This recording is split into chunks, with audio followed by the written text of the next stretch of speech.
James Watson, PAA Tour and Pro. A lot of sight fishing too goes on down here around Table Rock or other lakes, is in some bluff cuts.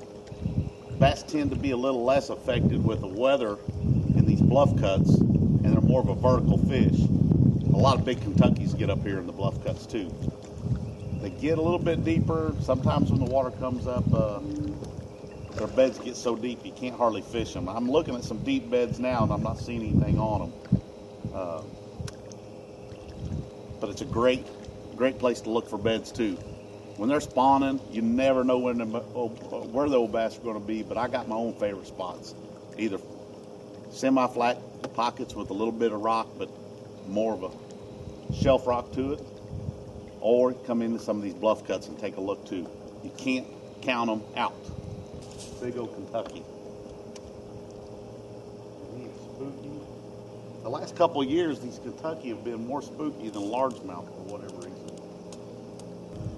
The largemouth that get protected, there's a cedar tree right there in the water right now.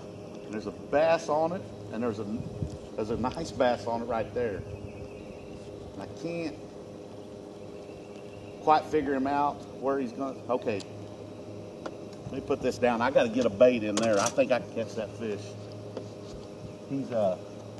I'm going to have to flip something in there a little more aggressive to make it bounce towards his face. But he's going right back to the bed. He's seen me once, and he went right back to the bed. Let me flip in there and catch him. A lot of times, too, in these bushes and trees, you can use a limb or you can use a limb if you can flip it over your bait.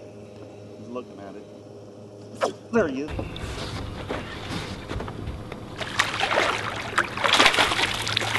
Nice little largemouth.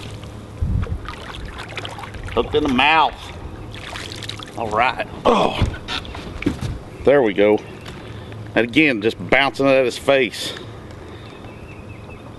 Not a bad little fish. I'm gonna turn him loose.